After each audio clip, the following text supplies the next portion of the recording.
very warm welcome to all of you. Now, I would like to extend a warm welcome to our Operations Head of Asset Migration Services, Mr. Aziz PK. Thank you for joining for today's session and welcome, Aziz. And our speaker for the day, the Registered Mara Agent, Co-founder and Director of Asset Migration Services, Mr. Matthews David. Thank you, Matthews, for joining for today's session and welcome to the session. So today's section is actually a more of an interactive section. So you can post your questions in the chat box. We'll be picking them one by one and answering to all of the questions, or else you can unmute yourself and ask the questions. So without further delay, I hand over the session to Aziz and Matthews. Welcome. Thanks, Debbie, and thanks all of you to joining today. And as Debbie mentioned, we're going to be more into an interactive session today. I just finished my 4 days of statewide training, like all the State Department. We had the meeting, the MIA had the opportunity to have the session directly with all the department heads, like all the state has briefed us what they looks like. So I just wanted to give you the lot of feedbacks, what they given. There are bit of slides there. This is all like New South Wales and Queens and ACT. They concluded today, so we combined bit of slides. So I'm not sure which we're going to go based on slides. There are a lot of information there, but I will try my level best to conclude within 30 minutes. Then next 30 minutes, we're going to have more into question and answers. So as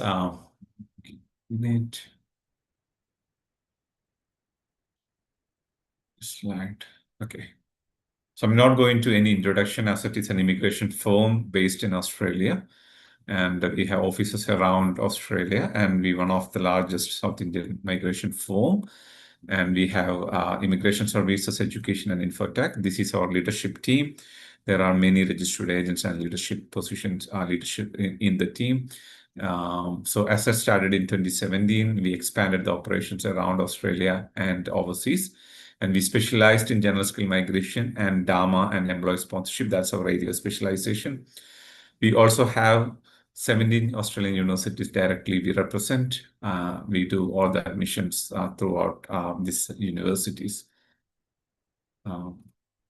So there are a few people also in the waiting room, so please admit those ones.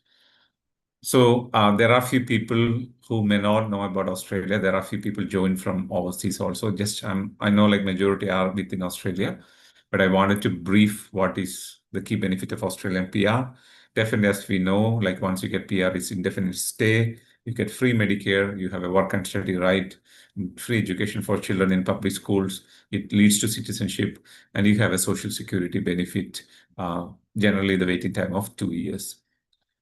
So if you have anyone have any question about that one, we will answer later. Then 2025, as you know, that Australian government allocated around 132,000 places for the skill visas that include employees nomination scheme 186 and 494, all GSM visas 189, 190, 491, and global talent visa. And the rest 52,000 out of the 185 place, that goes to the partners, parents, child visas, and all of the remaining relative and all those sort of visas. So there are a lot of confusions have people when they announce 185,000 places. That doesn't mean that they're going to invite new 185,000 people. So they will be approving 185,000 visas for a primary applications this financial year. So that include 186, 494, and all of the visas. So in the skill stream, there are you already know that many states got a reduction in their numbers up to 35 to 40%. Still, they're going to approve 132,000 visa application this financial year. And why the government is doing to reduce the numbers of the state to reduce the backlog from the COVID time. Point calculators, as you know, many people know age contributing the major point, and the ideal age is 25 to 32, where you get 30 points. And English language, if you have superior, you get 20 points. Proficient, you have 10 points. And skilled employment, overseas, you minimum of 3 years, 5 points, 5 years, 10 points, and 8 years is 15 points. You have educational qualification, PhD 20 points, bachelor's or master's 15, and a diploma qualification is 10 points. If you studied in Australia, 5 points for 2 years. If you studied and stayed in regional, you get additional 5 points. If you clear an AT exam, you will get additional 5 points. If you are a partner points, you are a single, you get 10 points. But if you have a skilled partner, you get 10 points. Then state territories, they also offer 5 points for 190 and 15 points for 491.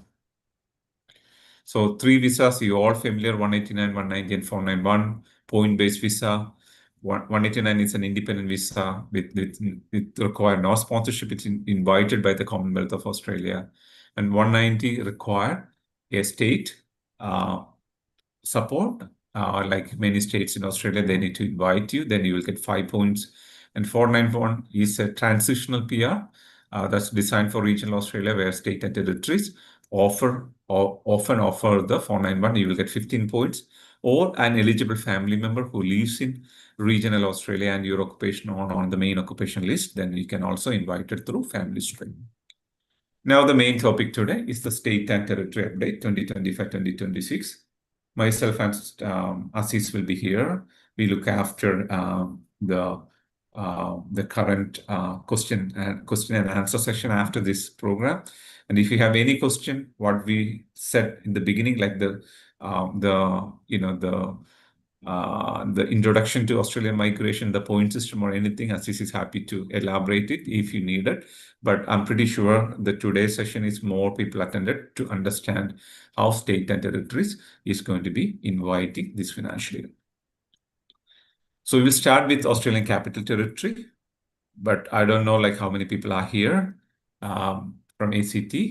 But in general, in the last 4 years, when I attended all the state and territory meetings, all the department head was giving the feedback. Majority of the states said and experienced the reduction in the numbers for their invitation.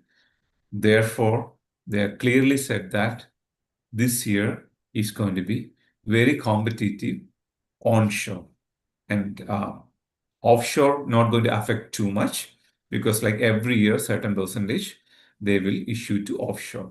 However, the offshore, we are expecting a targeted invitation round, not like a general invitation round after the COVID period. So Australian Capital Territory, as you know, Canberra, they have a metrics point, not like any other state. They have their own metrics. What happened in last year, 2024-25, Canberra pre-invited many of their candidates through metrics, hoping that they're going to get the same number of seats this financial year. So they had a backlog from last year, and because they already accepted their Canberra metrics, as soon as they got their primary allocation, they started inviting people. So as of 21st of November, like last week, they already used 205 491 nomination and 220 permanent skilled nomination, which like almost 1/4. What is the number, if you remember, Aziz, of ACT? Like, do you remember the numbers? Like, I think we didn't add this topic on there. I think 1/24 is when. Can you tell me? So I think ACT have 800 and 800. Sorry, 800 and 800. So definitely that means the 25% is already used. Guys, if your mic is not muted, please mute it. So then when the question and answer, you can reopen it.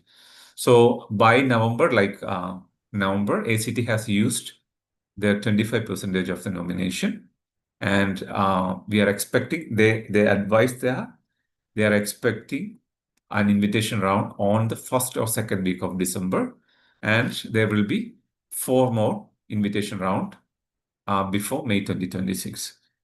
So that's what they're expecting. So we can expect 5 rounds from Australian Capital Territory, and that's 5 rounds only they are planning.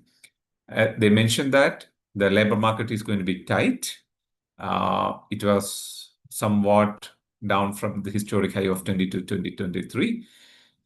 So they are just waiting. They can't advise how much the Canberra metrics going to be, the minimum Canberra metrics going to be, because of the large volume of metrics is still submitting to Canberra. Now I'm jumping to, look, I'm not going to go for an order today because the slides, we just copied and combined the slides is from their list. So we need to go with that. So this is New South Wales. New South Wales have a staged migration plan. That is a 4-year plan started last year. So the state government want the construction, that mainly infrastructure and housing, net zero and energy transition, care and support economy, digital and cyber, agriculture, agri-food. The agriculture and agri-food, the majority of those occupation will target into 491, where that because of those industries in New South Wales based in regional New South Wales, and advanced manufacturing. Education and health is already on the list, so that will be also the continue the priority occupation list. They're given a statistics. This is like because the 2024 to 2028, they are going to the same style of invitation round. This is the top 10 units they invited in the last financial year. New South Wales not go based on the occupation, they go based on the unit, that the first 4 digit. So you can see that the 190, the majority of the invitation went to the registered nurses. You might know like 7 or 8 NSCO codes there in the registered nurses. All together, they invited 301 international nurses by New South Wales, and majority went to 190. And 491, 102, they are the highest number. Then straight after that, software and application programmers are invited, almost like 300 in both one. So that clearly shows New South Wales always attracted and invite international and onshore IT professionals who are working in software and applications programmers. The number 3 is construction managers, as you already seen on the last slide. They focus on construction sectors. Therefore, they will get the 1331, the construction managers portfolio there. In 190, civil engineering profession, it's part of construction again, and we likely to get the similar invitation there. Motor mechanics been invited many. Early childhood teachers were invited last year, but this year early childhood going to be a bit tighter because a lot of students already studied the similar course. Therefore, the invitation will be very competitive for them. The GPs and resident medical officers always get invited, majority of from the New South Wales. Then ICT business and system analyst, then architectural building and surveying, metal fitters. And if you look into 491, almost similar, like electrician are exempted, policy and planning managers are exempted. So this is the clear picture of the critical state migration plan of 2024-28. All these occupations invited from those sectors already. So it will be continue like this, saying they will be targeting most of those sectors. So this is really new to 2025-2026. They added land economists and valuers there. Veterinarians and veterinary nurses added to 491 and 190. Telecommunication trade workers, cablers, telecommunication line workers are added. And chemical engineers and material engineers also added in the regional New South Wales skill list. It's based on their planning level. We can expect most of these occupations can be invited by New South Wales if you come with their the high points or whatever requirements they required. So there are invitation-based application by New South Wales. So New South Wales residents, they have to be working in the nominated occupation in New South Wales or have continuously reside in New South Wales for minimum 6 period. Offshore, they need to be offshore. They can be invited also in New South Wales 190. Work in regional New South Wales pathway 1. 6 months employment in New South Wales with one employer, and you work in a nominated occupation or closely related occupation.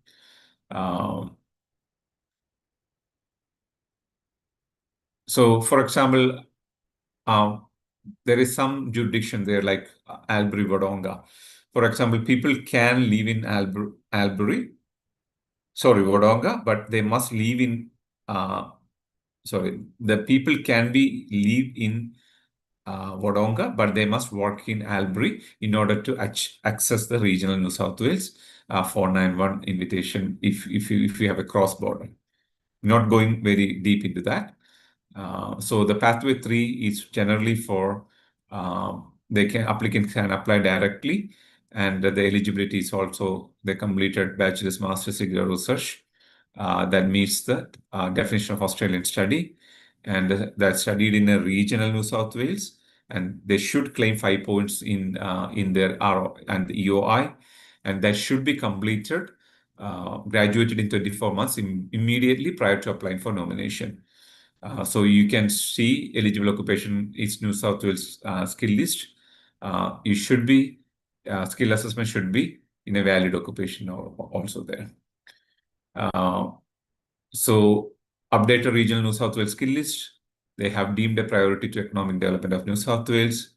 There are exemptions if in case your student visa granted late and you've been overseas stuck and you came to a regional centers a bit late, they will also consider in a case by case.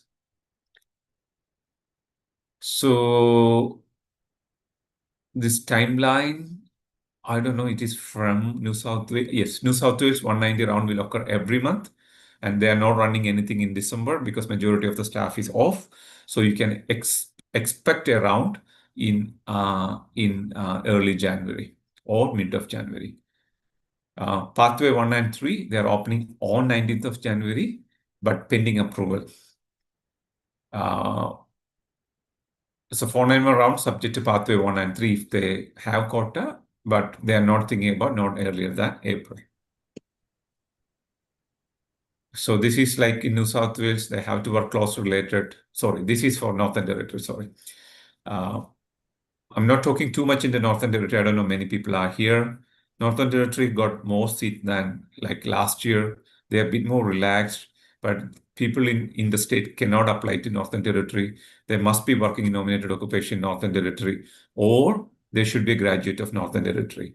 The good thing about Northern Territory, if you study 2 years in Northern Territory and if you have any skill assessment, after 6 months of staying in 485, you can directly apply for 190 and everyone will be invited because the only one reason there is very less students in Northern Territory. Therefore, everyone who study in Northern Territory can get 491. Otherwise, 491 is 190. So everyone can get 190. Otherwise, 491 will be guaranteed for the students. Those interstate students who can move to Northern Territory and get their own occupation for 1 year, they can also invite it in 491. So if you have any question related to that, I will take after that. So we'll talk in the Queensland. So I'm not going to talk too much in the Queensland again. Queensland got a good number of seats this year. There is a huge increase, but it's not going to be, like historically Queensland had good number of seats. What happened last year? Even the government wanted to give a good number. The last year election happened. They didn't want good number. Therefore, they ended up with 1,200. This time, they're going into really high numbers. However, the competition is really high. They have 1,850 seats and 750 regional 491s. So invitation factors. So the skills and qualification is the first criteria for them. Then they look into the work experience. More work experience you have, more chances you have. If you're an onshore client, they give priority or ranking based on your salary. And English competency is also great. Like if you have a 20 point in English, you will be highly regarded. Age, better age, maximum 30 points, they will be considered if you have a claim 30 points there. If your partner have an occupation and English, like occupation in the sense you have a skill assessment and English, you will be highly regarded. The most important point is location of employment. So when we attended the first their webinar also to the agents, Jijo from our Brisbane office attended in person there. So what they clearly said is that there is this year they want location of employment as a huge consideration for a factor of invitation of Queensland. So what it means that a registered nurse in aged care who working in Brisbane with 100 points and a registered nurse in aged care who working in Cairns with 65 points, the likelihood of invitation probably goes to the person in Cairns. So that only because of that, they will allocate certain number of seats to the every region of Queensland, like Townsville, very remote regions, semi-region, urban regions, all of that. So, for example, there may be thousands of software engineers in Brisbane and Gold Coast, where probably 20 people probably live in Cairns or Townsville or any other Whitsunday or any of the regional New South Wales. And those people can get directly invited, depends on because of their location and less competition over there. If you have any question about that, I will take at the end, but that's going to be the main factor for Queensland.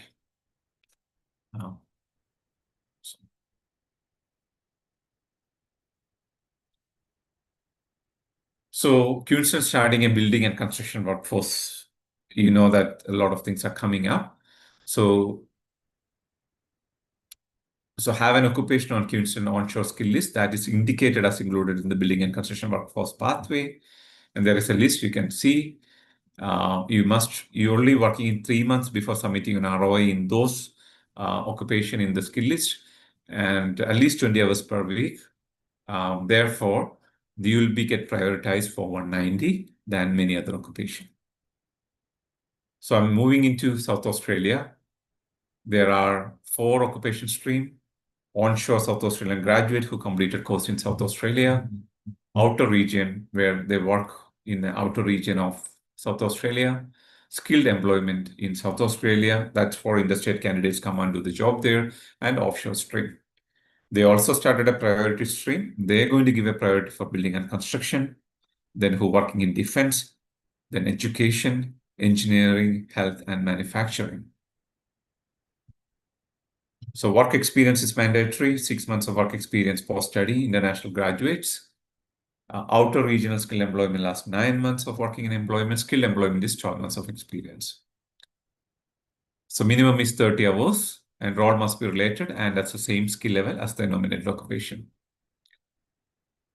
So the competitive ranking for them is the highest one is always South Australia give priority for English language. Higher your languages, they're likely to invite it.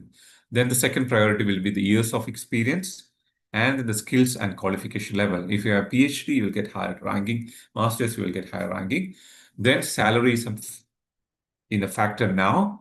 Then employer is a key factor for South Australia. South Australia always look into the employers, whether the employer is a long-term employer of South Australia, whether the employer contributing to the economy and their South Australia's infrastructure or the South Australian economy. So the great employer you have, better you get the invitation, and that will be the priority ranking. Offshore also they have a priority ranking. They give priority for highest English language. If you have 8 years plus experience, you will get more priority. High the EOE points, then will be considered. So for construction trades, even if you have less English and less points, they will be invite more experience. Those who claimed 8 years of experience can be easily invited through the construction trades. This is also the new decision of South Australia. This is Tasmania. Tasmania also getting competitive. So I don't want to talk about how to register and all of those. This is the priority attributes, how they're going to invite people. So they give priority for skills and qualifications, work experience in Tasmania, current employment in Tasmania, current income level. Again, the income level going to play a huge game in Tasmania for onshore students. Higher the income, you will get the things. Then the another one is they look into that, the length of time that candidate have lived and worked in Tasmania. Therefore, a lot of international students who arrived in Tasmania and living there get more priority than many interstate graduates going there because the length of the time also contributing as a priority attributes. They also looking into partner skills or study for some pathways. Like partner has studied also there, they will also give priority. Another one is Victoria. As you know, Victoria accept all occupations. They don't care about points. However, they are the hardest to get invitations. They look into health, that is the priority sectors, social services, education, construction, new energy, advanced manufacturing, and hospitality and tourism, specifically to regional Victoria. So last year, they invited many people who are on like metropolitan areas for 491. The condition only, they need to move after the 491 grant. This year, as you know, Victoria also had a huge cut on their invitation round.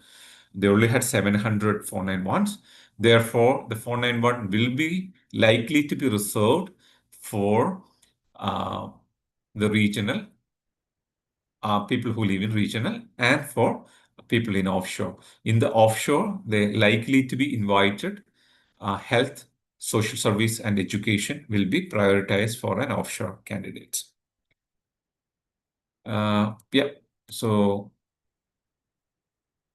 you know all about Victoria ranking system is again age, English level, year of experience, occupation level, education level, partner skill level, and annual learning.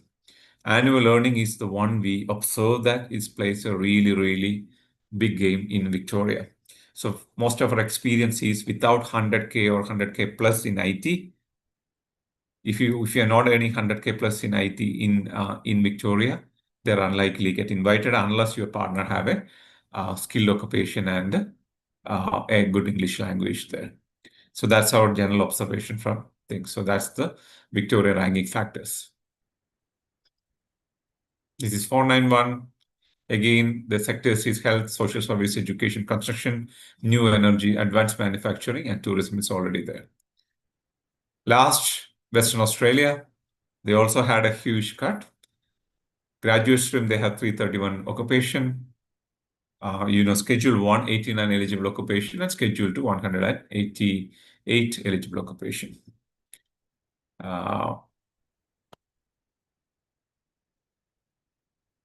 So general stream, those who work in the priority occupation, graduate stream, those who international graduates or WEA. The priority industries, in my understanding, this year they're only going to select mainly into building and construction, trades and paraprofessional roles.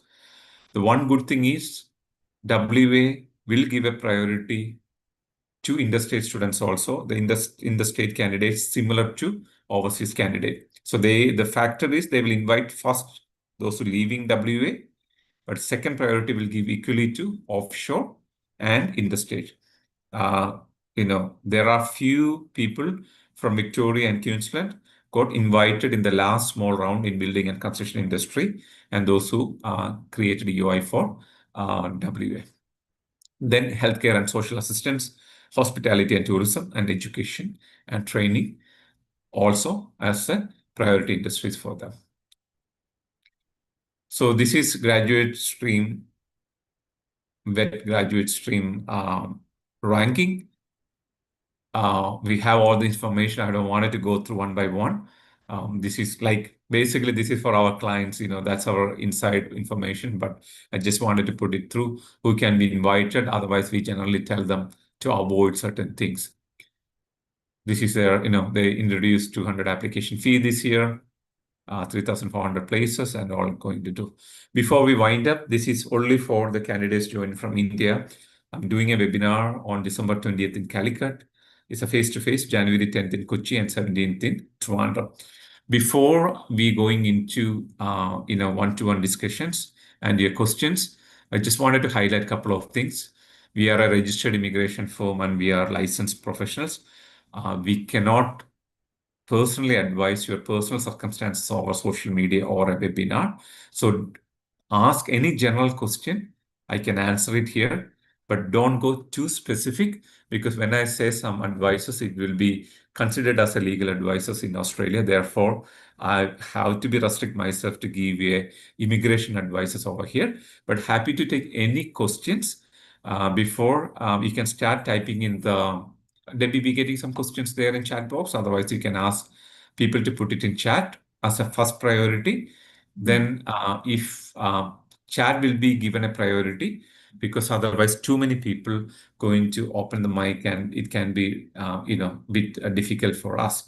But in general, in my observation in the last 8-9 years in the migration industry, what I can say is the current situation for onshore application is not that great, unfortunately. That two factors. One, straight after the COVID, Australia accepted a lot of international students, and majority of you guys are in that cohort. So therefore, a lot of international students are in Australia. Hopefully, I can show some of the statistics here. Sorry, guys. I'll try to escape it. If I take my things, can you see my screen? Right. I'm still sharing the screen, right? Okay. So this is international student number. I think all of my clients, I show them all the times.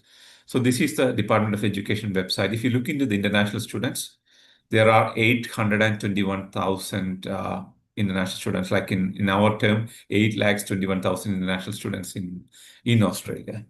And the total number of invitation of each financial year is 132. That include employee sponsorship. And if I'm you not look, able to see the screen. okay, I think you're still can sharing you the see this? PowerPoint. You still see the PowerPoint? It is the SharePoint in the screen, Matthias. Can you? Okay, let me put that. Okay, don't see. Can you see that now? Okay, No. let me share it again. So let me screen share. Can you see that now? Numbers, Yes. this graph. Okay. So this is the number, international student numbers by country, state, and you can Google it and you can get this information. It's easily available in their website. Just type international numbers, students numbers, always a government website. You can see the number here, actually how many there. And this is a competition now. And the state and territories have the number we already shared. And you can also see how many international students in each state. New South Wales, the highest numbers, in 8 lakhs or 800,000, there are 300,000 in New South Wales. Victoria, 250 there.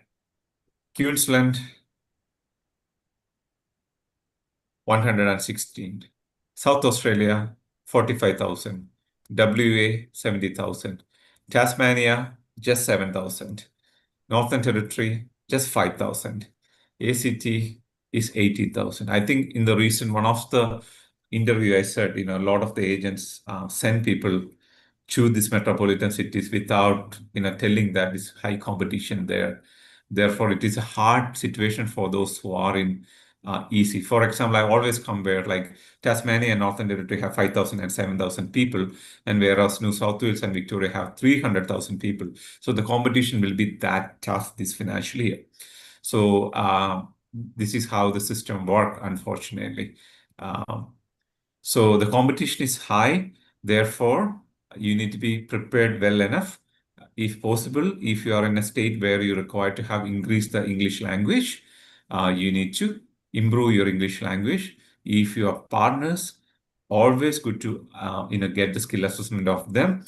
That's giving a lot of benefit for you.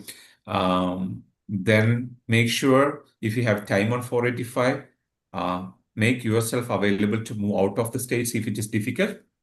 Many times we say move out. Many people are very, very hesitant, saying, you have friends there, families there, a lot of other things. Because if you need PR, you need to make sure you need to move. And one thing I can say, don't go through anyone who try to sell the course. Because wherever you go, free appointments, they say this course is good, and you're likely to pay those trade courses and all, and end up in trouble.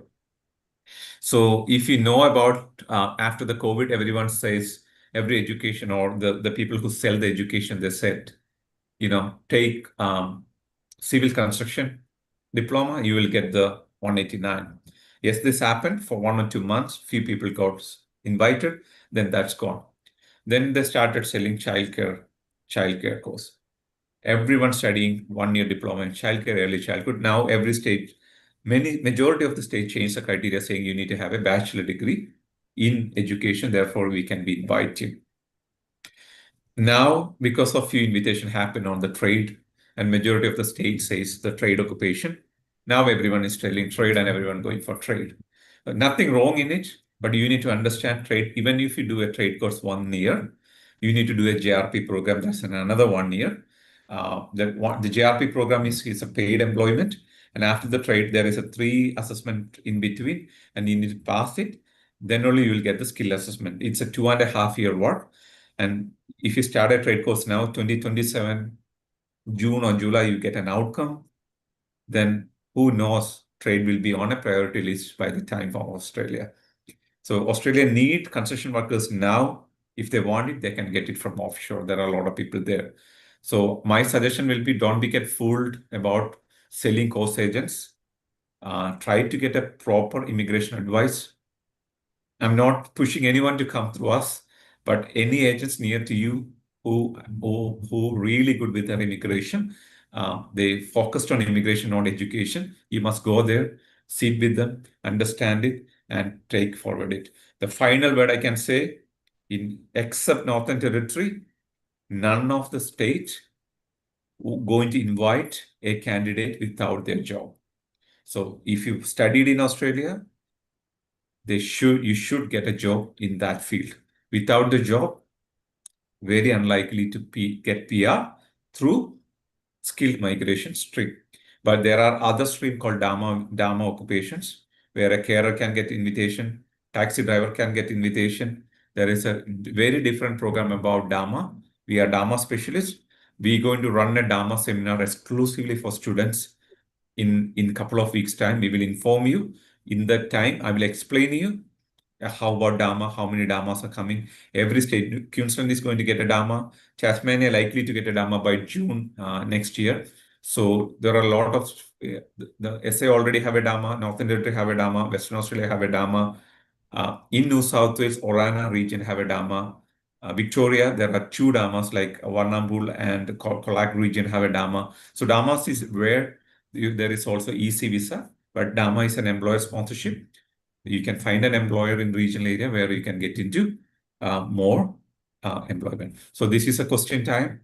My presentation has done, as I said, I wanted to finish this at 10:35. 5 more minutes gone, but we will start taking question. We're happy to wait. As you understand, like a lot of people are from a different regions, and some of them are Sydney and also joined. It's like 29th early morning already. So Yep. I'm just we're going to start from the chat. Sorry, we're going to start from the chat because we promised that chat will be the first priority to go. Then we will go into the one by one of the questioning because chat will be easy. Otherwise, a lot of people are going to start opening the mic. Okay. So Debbie, can you start reading one by one the questions or answers? Okay. Yeah, so the first question was posed by Binish. What are the chances of getting invitation for PR as physio with AFRA registration and 3 years of work experience from India? And how long does the process take and the total cost? Okay, physios, if you have a full APRA, like completed all your exams, physios will be get invited on 189 for 101% because physios are in a shortage in Australia. And if you can't get that much of 80 points or something like that, many states require physios. The cost is if you're asking our cost is generally, if you are from India, our fees is 1.5 lakhs, right? Yep. Yeah, if you already have a skill assessment, you will get a reduction of that. There is an advertised fee anyway. You can contact us, or you can contact any immigration firms who have a license in Australia, and you can definitely go through it. But there is a 101% chance for physios from offshore this financial year.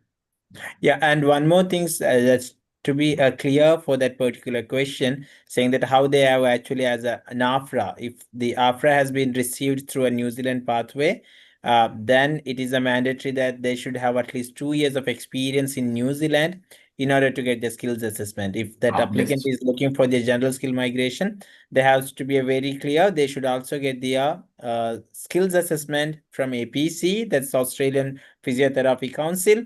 For that, if you are after registration through New Zealand Pathway, you should have at least 2 years of experience. Then only you could in New Zealand in order to get the skills assessment. So that's the reason. We advise you to just speak with one of our offices in India. On that, they will give a better advice to see whether you are eligible to get the skills assessment, or else you should find an employer to sponsor you for the 482. You may not eligible to get the skills assessment. Thanks, Ashish. That's good insight. Yeah. Next one. So next question is from Feba Sara. Can you tell me the opportunities of pharmacist in Australia? So she's offshore, onshore. We need to say clearly about onshore or offshore, because I can generally say about both sides. Pharmacists are getting tough. That is the truth. But regional Australia, if the last the last occupational shortage list, pharmacists are still considered in shortage in the regional area of Australia. Similar to WA or 190 last 2 years, we are not expecting a 190 invitation round for majority of the pharmacists. They may invite it, as Victoria still have health as a priority for offshore, and many states have health as a priority. But we are not expecting a huge invitation round like 2023 or 2022. But yes, pharmacists can be invited from offshore and onshore also. Onshore, if they are in WA or Tasmania or in Victoria. Victoria already invited pharmacists onshore in the last rounds, but you can get an invitation onshore. Thank you. And the next question is from Austin. As a nurse from India, what is the possibility of migrating to Australia as a skilled worker, currently preparing for NCLEX? So any hopes on it? And which is the best way to make the immigration process smoother? Ashish, you want to answer? Yeah, sure. Yeah. So, Debbie, for Austrian, as long they are already part of this, they have started their registration. So it's the first advice what I could do is, though Austrian, you are practicing for the NCLEX exam, but make sure saying that parallelly you will also have some sort of an employment, because when you have to write your OSCE exam, you should also clear your visitor visa, come here to write the exam. So it's always better just have at least some sort of the part-time or full-time employment to prove saying that after writing the exam, you will go back. That's the one thing I will personally advise to you, Austrian. And additionally, if you have gone through all the state where Matthews has clearly explained, all the states are giving the highest invitation for their nurses, and still their nurses in high demand. So getting an invitation, being a registered nurse, is comparatively quite easy for the offshore client, even compared to the onshore client. So that is something very clear, that you will be getting invited, but make sure saying that you will be clearing your NCLEX exam, and as soon you get your OSCE exam, try to get the exam done, and there is a chance that the state will be considered for 190 or for the 491, considering your points. Thank you, Ashish. Next Sure, one. Debbie. What's the next question? Yeah, next question is from, hi, I'm from Kerala, but I live now in UK. I did my master's here and post-study work visa. Currently, the student is in post-study work visa. I'm planning to migrate to Australia since my sister is a citizen there. So do you think any specific ways in which I can migrate as my sister is a citizen? Yeah, so sure. Thank you, Debbie. So first of all, since you said that you are studying masters in UK, that may not allow us to help you accurately saying that which pathway will be helpful for you. So we request you to share your complete resume, which speaks about your specialization in your masters in UK, and also if you hold any previous experience in India or in UK, which will help us to identify your skill. And if you meet the skills assessment requirement, yes, if you are your sister is a citizen here, and if they are living in regional area, and if you are also eligible to get the skills assessment from one of their main occupation lists, yes, they can also help you under the 491 relative sponsorship visa, which Matthews has mentioned in the very beginning of this session. But I personally request just specifying that you hold your master's degree from UK will not allow or help us to say that what's the chances you have. We have to look into your skills to understand whether you hold any skills which is in demand now. So for that, we do require to understand the specialization of your bachelor's and master's and your relevant experience or any sort of experience you have. So I personally request you to just share your resume with one of our officers. So we will detailedly evaluate it and our team can guide you in better way. Okay. Thank Thanks, you. Debbie. The next question is there any new regulation that applies to international students who have remained in Australia for more than 6 years? Because here, the student has been hearing a lot of speculations about it right now. What regulation? I don't get it. Like, Aziz, Okay, you getting Matthews, it? might be the question is about since the student has been living in Australia, maybe in a different student visa, particularly say that if student is living in Australia maybe for 6 years, that means they have completed their student visa, then they might have also completed their post-work study visa that says that the 485, then yes, of Yeah. course, we cannot apply for another student visa as long you already hold their 485 visa. If that is your question, yes, as long you have your 485 visa once, then you cannot apply for the another student visa while you are in Australia. You have to Onshore. find being an onshore. Yeah, that's what I'm saying. So of course you have to look for a PR option. That what Matthew said initially. You may have to think about relocation of the state or something where you have to see how you will get invited. Yes, of course, once you get there 485, you cannot apply for the another student visa while you are in Australia. Okay. Thank you. The next question, opportunities as a pharmacy technician for BPharm degree with experience from India. Yeah. So, JB, normally if we have a bachelor's in or a diploma in pharmacy, so if you have a bachelor's in pharmacy or a PharmD, that's normally called as a doctor in pharmacy in India. So there is a two options to migrate. One, they can get their skills assessment done as a pharmacist by writing the OPRA exam, which was earlier as a CAP exam. So they can get their pharmacy assessment, or if they have a more than 1 year of experience after completing their bachelor's degree or a diploma in pharmacy, they can also apply as a pharmacy technician. Okay, but with respect to that, they're eligible to get their skills assessment. Yes, with respect to the invitation, as long if they have a very well points, and definitely being from offshore, there is a chance that they will get invited. But they also have an option to migrate to Australia as a pharmacist, but they can also utilize the option as a pharmacy technician if they know want to go to write the OPRA exam. There is a possibility to migrate. Okay, thank you. The next question is from Jitendra Kumar. Please explain NT Dharma visa requirements. Okay, Jitendra, I just wanted to understand. Sorry, Matthews has been spoken for the He's my longer. client. I know him. Mm. So it's a basic thing, Jitendra. I will explain you in the chat also. But Dharma is, I'll tell you anyway, explain. We're running a webinar for Dharma soon.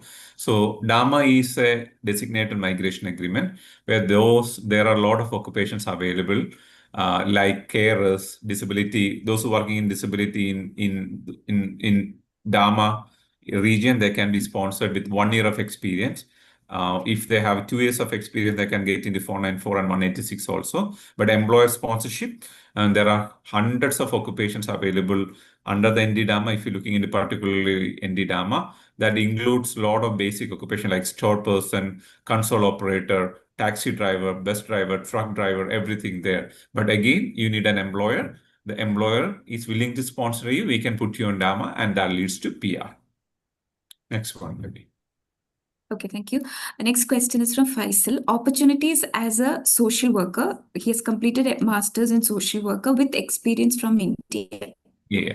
Faisal is a great opportunity. I migrated as a social worker. I practiced social work, still practicing it, almost like 18, 19 years. We brought a lot of social workers to Australia. We specialize in health areas. So I do specifically, and as a social worker, I do a lot of my clients' social work assessment and bringing over there. Social workers keeply getting invited into every state and territories. So the opportunities are really high. It's all about you crack IELTS 7 each in academic, then get the skill assessment, then the pathway will be smoother. Even the last invitation round of Okay. 189, 191 and all, we got invitation for social workers. And even Victoria also invited. Yeah. Okay, thank you, Matthews. Next question is from Sham. Is there any compulsory requirements for IELTS score band, at least 8 band for teachers in speaking and listening? Can you see the possibilities of current teaching vacancy in Australia? Yeah, so I could answer for this question. So when this question is asked in terms of the vacancy, yes, it's one of the high demanded occupation as a social worker. But in order to get the skills assessment, as mentioned, yes, it has to be given an IELTS academic and 2 band should be 8. That is their mandatory requirement. And also being graduated from India, it is a mandatory that your course of bachelor's or a master's degree in education should cover at least 45 days of supervised teaching practice. It should be part of your curriculum. So regardless of how many years of experience you hold, your bachelor's or a master's degree in education should cover at least 45 days of supervised practice, and it should be part of your curriculum in the sense it should be from the university, it should be verified. So if you have this meeting the requirements, definitely you can get the skills assessment from AITSL as a teacher, or maybe a primary school teacher from ACEQA. And definitely if you have minimum points itself, there is a high chance that you will be invited from one of their states. Okay, thank Next you, one. Assis. Next question is from Deepu. What are the minimum points needed to get PR as a software engineer from offshore? That's a good question. It's some state require high points, some state require more experience. So it depends on. So for example, New South Wales is the in a state which generally invited many software engineers. So for them, they look into more experiences also in say certain sectors, what domain you worked. So I could say 80 minimum has to be there, no less than that with the current competition. Yeah. Thank you, Matthews. Next question is from Faisal Khan. What are the chances of getting an invitation for an HR executive with 6 years of experience from India? Okay, to be honest with you, Faisal, there is a 2 option where you can look for the migration. Either if you are in recruitment, you can apply as a recruitment consultant, or if you're just doing the HR related thing where the recruitment is not your main or a core area, then you can also apply as a HR advisor. So these 2 options you have. However, if you've been getting your skills assessment done as HR advisor, you can only seek a nomination from the states under regional visa that called subclass 491. And there was an invitation round previously given by South Australia and New South Wales for the HR advisor, but we recommend you to have a better points and also to seek if you could get some sort of the kind of a job offer or something from the Northern Territory, or if you have a very good points, you can still look for the 491 nomination under these states. Okay, thank you, Assis. Next question is from Murali. Hi, my daughter is a MBBS graduate and her husband is an engineer at Tasmania. He is there since 2019 for his MS. Further, he is working there and presently he is a PR holder in Australia. My concern is that my daughter has to go to Australia at the earliest for attending AMC exam for her further studies. Kindly advise. Sorry, let me clear the question. Daughter's husband is in Tasmania, am I right? Tasmania, yes. Okay, so of course, in order to write the exam, she can apply to a visitor visa. And with respect to the next option, to be included her to be a PR without writing the AMC exam or further options, there is other options as long she can look for while she is writing the AMC exam in Tasmania.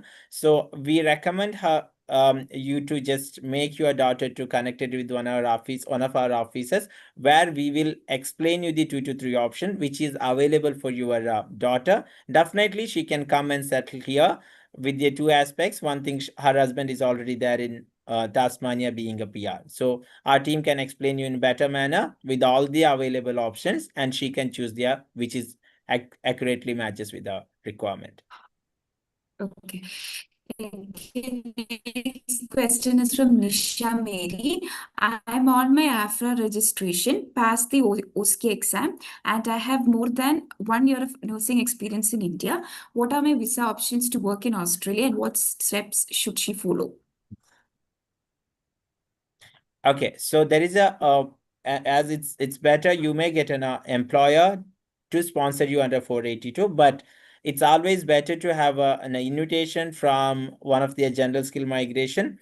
So normally you have 3 options to migrate to Australia. That's the 491, 190, or 189.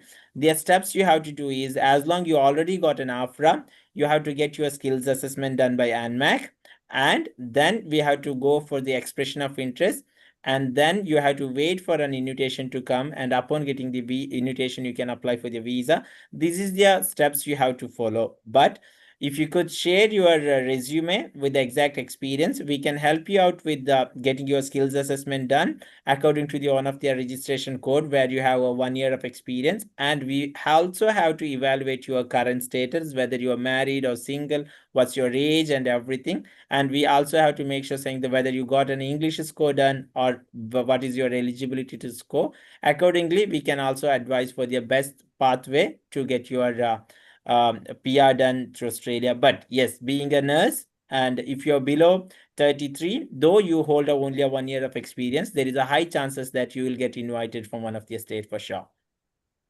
Okay, thank you. Next And question is Go for next the question. reading. Yeah, next question is from Leo. It's actually a very big question.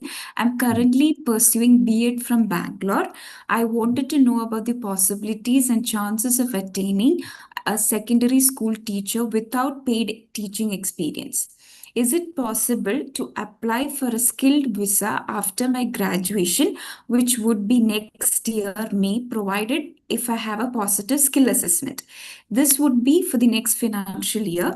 For the 491, 190 visa, which states would be more welcoming and in the opinion, and would finding a job for 491 visa, since I have seen in Seek employment portal that only citizens and PR holders get the job opportunities. So also Leo wanted to know about the age point change after the EOI. For instance, if I'm 32 now and while I lodge the EOI, I get 30 points. However, while sending invites from the Home Affairs point of view, will they consider the age when I lodge the EOI or the present age when they consider my application?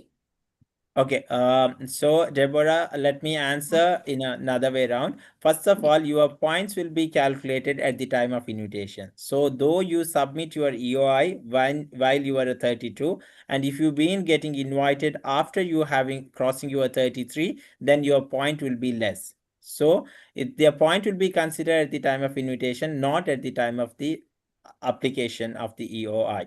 And with respect to your first question, whether you will be able to get the skills assessment done without any work experience. Yes, you are eligible to do the skills assessment being a secondary school teacher if your qualification has a 45 days of supervised practice as a part of your qualification, and if you could score academic IELTS as a 8, 8, and 7, 7, then definitely you're eligible to do the skills assessment, and you can also seek for the invitation from the states. Yes, another question with respect to the job opportunities, it's normally the things will be there whether you are on a 491 or a 190 or a citizen. The first priority will be given to the applicant who holds their work rights. So if you are on a 491 visa, definitely you have a more chances to work as a school teacher in any part of Australia apart from Brisbane, Melbourne, and Sydney metropolitan. Hope I have answered all the questions. Yes, you did. Yeah. You did. So is there any other question someone can read? Baby. Yes, yes. Hasna, which are the favorable states and regions for social workers? Do social workers need to undergo professional registration after the skill assessment of ASSW to work as a social worker? Yeah. Look, as soon as you get your skill assessment, that automatically eligible to become a member of ASSW. So you already getting a registration through the skill assessment. So therefore, you are already registered social worker. It is up to you whether you wanted to renew the registration. Currently, it is not mandatory except South Australia. None of the state implemented mandatory social work license. So that's up to you. Every state in a demand for social workers. And wherever you move, you will get a job. But if you move more regional, you will easily, have less competition and better salary. Okay. Next one. Thank you, Mathis. Next question is from Yasir. I am a network engineer with 9 years of experience, but I can provide PF and income tax bank statement for only recent 4.5 years. Can I claim the whole experience in skill assessment through ACS? And will ACS detect 2 years of experience if I have 3-year BSc computer science? Also, I have a score of 65 without adding regional points. If I add 15 points from regional, I will have a score of 80. What is my chance to get a 491, 190, or 189? Okay, so first thing with respect to the skills assessment, Yasir, so definitely you have to have a 2 set of payment evidence in order to get your experience assessed by ACS. That's first thing you have to understand. And another thing is that there is no such a term called as a ACS detect, but ACS is required at least 2 years of relevant experience after your graduation in order to get their positive skills assessment. So if you can prove your experience for the 4.5 years with respect to the employment and also the supporting documents like paid evidence, then you can get your 4.5 years of experience assessed by ACS, and also you can claim that points in your EOI too. So if you have any other sort of the documents, though ACS is not reviewed that experience, you can still claim your points in EOI if you can prove that experience is genuine. That's what I could say. And also, when you are applying for the ACS, please do consult one of our officers, because it's not only about the network engineer. You can also get another assessment as a network administrator. For example, some of the states are still looking for the network administrator compared to the computer network and systems engineer. So though your point is little lesser, there is a chance that you can get nominated by any of the state if you can also have an alternative skills assessment as a network administrator along with the computer network and systems engineer. So we reckon you to have a better points in English in case if you can have a better total points higher, and also to have a better advice from us or from any other agencies in order to have a 3 good skills assessment, because ACS will allow you to have a 3 different skills. It will definitely help to have a better and smoother PR pathway to you, Yasir. Okay, thank you. Next question is from Akila. What are the chances of getting invitation for 491 architecture draft person with 7 years of experience from India? Yeah, like as I said, the building and construction on the priority list. Anything with architecture or draft person or any any such occupations, trade and associate things will be get invited. So therefore, architectural draft person will be invited with minimum points. Thank you. Next question is from Ben Baby. I'm planning to do masters in AI in Australia. What will be the future for this in migration? Look, Mathis, you would like to? yeah. So the AI is a emerging situation even in Australia now. There is no specific code at this stage with ACS.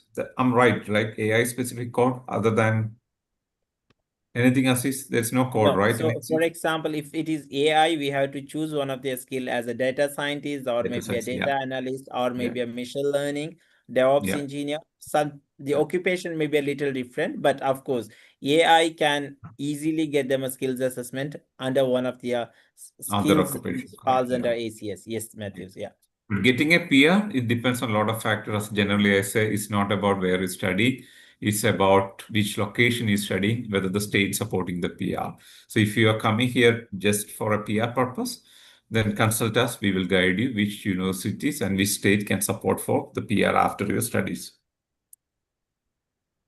Next one. Okay, thank you. This next question is from Nadia Joshua. I have completed my MBA in HR. Is it possible to get a job with this qualification?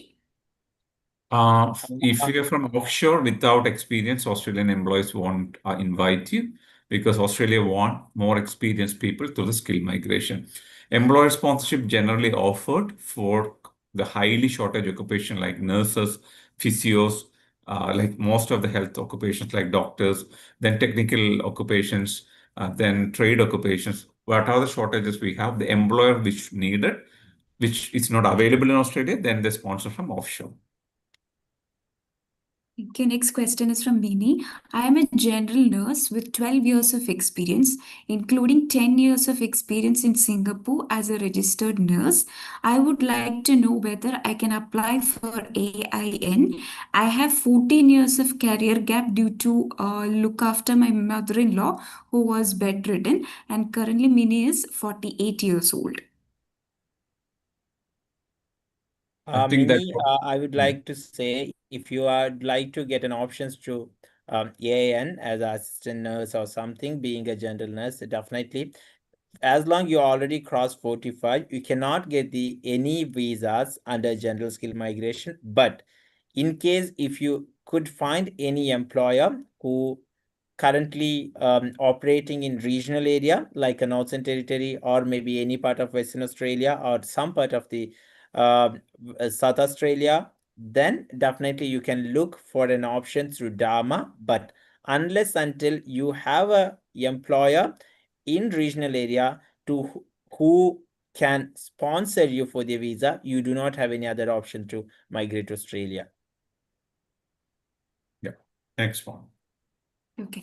Next question is again, Feba has asked the question like clubbing of IELTS score. Is it possible to club the IELTS score? Clubbing Yes. IELTS score is not possible, but One the retake. one single take will be considered. That means you wrote their 4 exams in the sense writing, reading, speaking, and listening in one attempt, and your one score gone little less, and you are taking only at that particular band within specified time frame, then that can be added. But however, not as OET, you can club 2 different scorecard in one time. No, IELTS will not be allowed to clubbing, but one single retake can be considered.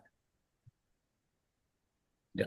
Okay, Thanks. next question is from Anusri. I am a nurse with 5 years of experience in India, already ANMARC and AFRA registration, and now I am preparing for PT because my OET expired. So could you please describe the chance of getting PR when I submitting my EOI within the January? Yeah, look, as he's already said that, highest chances for nurses, you will still invited, even with less points, many states going to invite you. So nothing to be worried.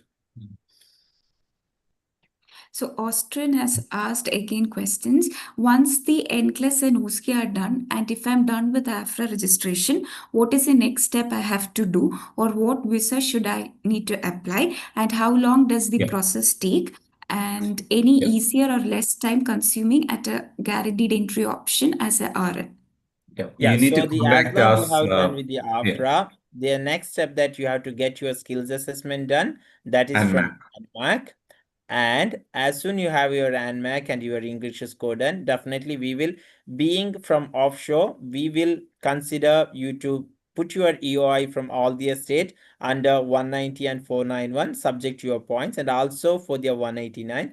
Yes, as long being a nurse, and if you could score little good score in English, there is a high chance that you will have a quick initiation anytime between 2 months to 5 months, or even if you have a little lesser score, but still you meet the minimum points for the 491 or 190, there is a chance that you will be invited within a decent time frame and you can apply for the visa.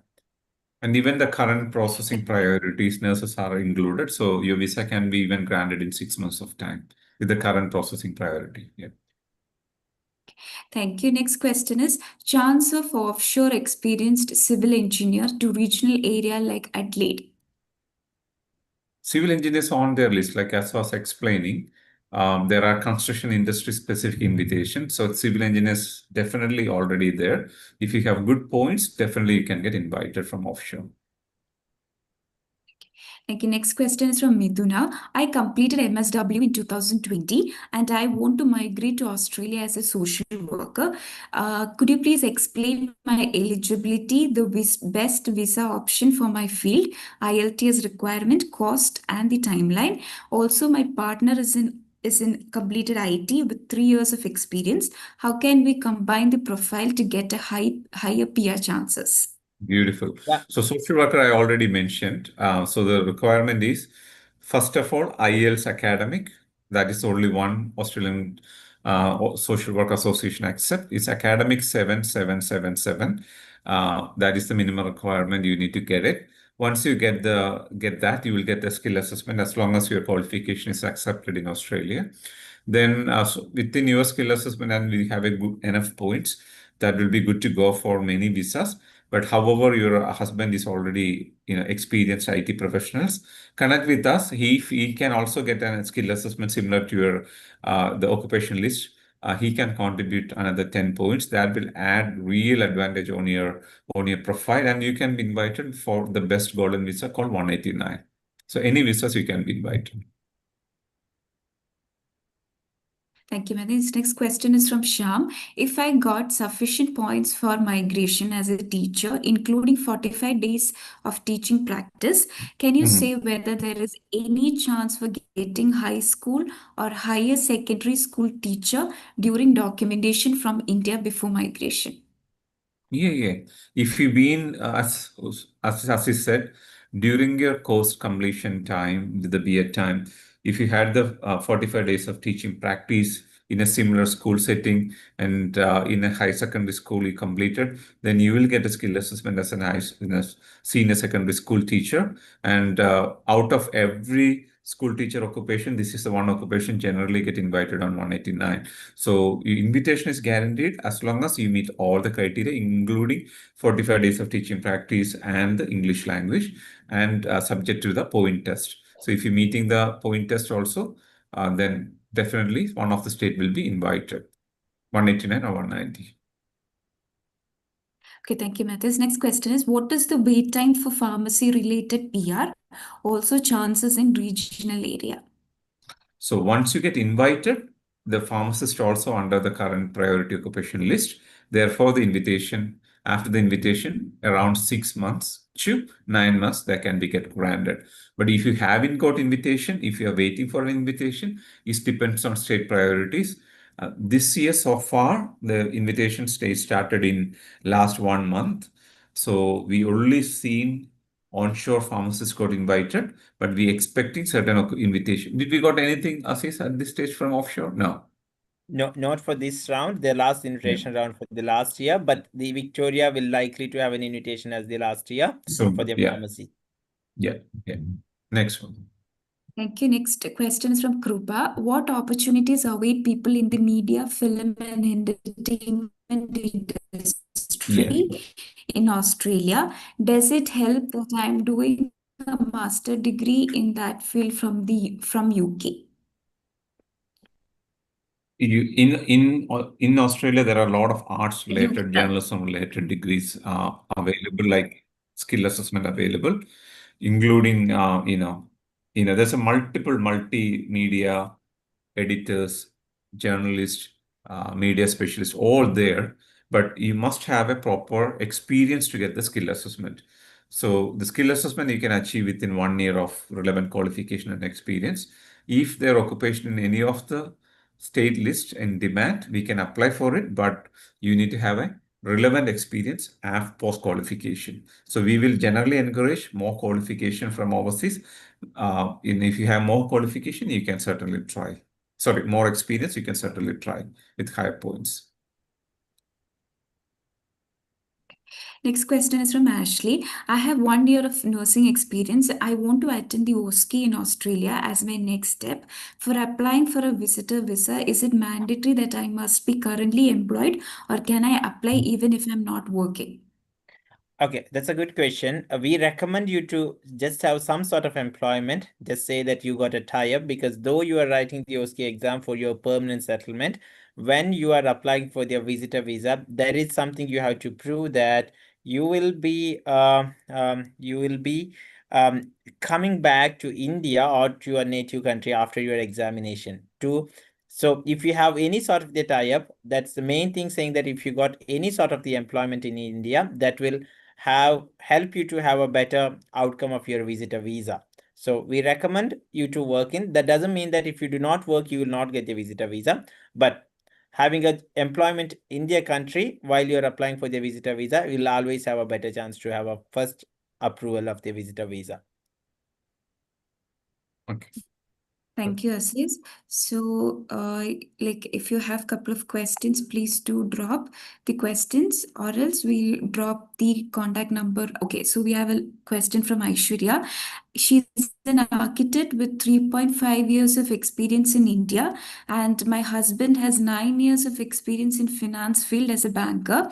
If I can apply for architectural draft person with minimum points, how can I find an employer sponsorship jobs before going? Okay, first thing, Aishwarya, if you are applying as an architect draft person, so as Matthew said, it will be a one among their construction, which is in high demand for this year as well. And last year also, NSW has been invited the architectural draft person, and there is a chance that NSW will still continue for the same, and there is a chance that you will get invited. But with respect to getting the job while you are in India, that completely depends upon your resume, and you may get a work if you get a visa where you can say to the employer saying that you already got the visa and you got your work rights. But before getting an invitation, getting the invitation or maybe getting a job may be a little tougher, but being an architect draft person, there's a high chance that you will get invited from one of the state for the 494 this year. Okay. So next question is from Wilbur. I am a student studying in NSW as a master's in civil engineer. Is subclass 190 is able to get invited in NSW? Yes, of course. If you get a job as a civil engineer or working in the field, especially in construction industry or building and architectural industries, then if you have earning a good salary there, then he can be invited. If he can't get the job, he won't get invited. Yeah. Thank you, Matthew. So, if any questions, you can just drop in the chat box. So contact number has given on the screen now. So if you are in Australia, there are 1300 number, Indian number already there, Dubai office number there, and there's a WhatsApp connection. It's an Australian number +61. You can also connect with our team members, and email also provided there. But you can Google ACET migration. The nearest offices will be pop up in your Google, and you can connect with us. Okay, so Febe has asked one question more. My friend got 2 years experience in civil engineering sector and completed ME in construction engineering. What are the opportunities? So from offshore, right? Yes, offshore. Civil engineers can get skill assessment, definitely, with the degree without even experience. So if they have already 2 years of experience, my suggestion will be start the processing if they are serious about Australia, improve the English language. By the time all the assessment and all complete, if you even get 3 years of experience, they can get additional 5 points of 3 years of experience from offshore. So there are chances in regional. If they have minimum points like 70, 80 points, then plus 15 points of regional points can be invited into regional, WA or New South Wales or something like that. The occupation is already on majority of the state list. Okay, so Shyam has asked one more last question. From one source, I understood that if one got 7 band in each module, we get 10 points, and 8 band in each module, we get 20 points. If it is right, then can you say why mandatory score for 8 band in 2 modules for teachers, as you earlier said? Okay, so let me clear, Sham. The point you have referred as a 7 on each module will get you the 10 points and 8 on each module will get you the 20 points is absolutely right. That is for the Department of Home Affairs when you're submitting your expression of interest. But the score you have referred earlier, 8, 8 and 7, 7, that is a specific requirement to get your skills assessment done as a teacher. So for example, some of the skills assessment authority has their own specific requirement to get you the skills assessment. So it says if you are a software engineer, then definitely you need not to do any English test while you are applying for the skills assessment. And as you said, if you score 8, 8, 8, 8, 8, you will get a 20 points. If you get a 7, 7, 7, you will get a 10 points. That points you can still claim in your EOI, but to have a skills assessment, as a teacher, you should score 8, 8 in 2 bands of academic IELTS, and another 2 bands of IELTS should be 7, 7. And you cannot get the skills assessment done from any of the other English score, only academic IELTS. Okay, so Austrian is left with a feedback. Thank you so much for all the answers. Big fan of Mr. Matthews David. Love the way you speak, and the excellent accent is a whole plus. Hoping to connect and migrate through this enterprise. Thank you for the time. Shadin Deborah.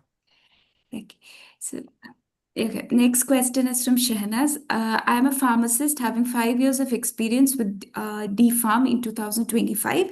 I completed my B-Pharm. I have 37 years old. Can I get PR visa as pharmacy technician?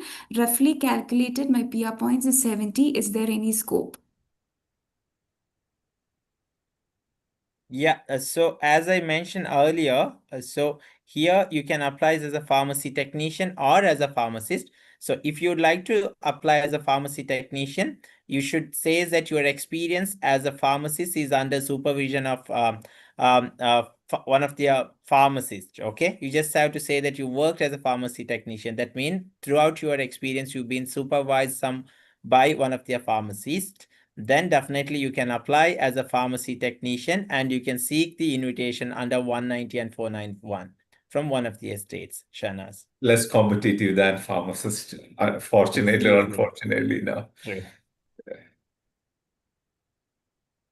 The next question, again, Wilbur has asked a question. I heard some rumors about the Engineers Australia is going to add 1 year of work experience for getting the skill assessment for the civil engineer. Is it truth or not? So I far, don't there is think no any so. comment No, there's from no the Engineers conversation. Australia. No. There is no any official record, and as of now, you should, if you hold a 4 years of engineering degree, that's more than enough to get your skills assessment done, Wilburn. And as you And I mentioned, don't it's a think they're rumor, going to just add for one. If they want to add, they need to add for all the engineering streams. So there's no such conversation to happen. Even we had the last in national seminars, Engineering Australia were there, and they haven't mentioned anything about it. Okay, thank you, Matthews. So any questions left? You can drop your questions in the chat. We'll be taking some few more questions, right? Last 2 question maybe is 29th here. Yes. So last 2 questions more. If anyone has left out with any questions, concerns, please drop in the chat box or else.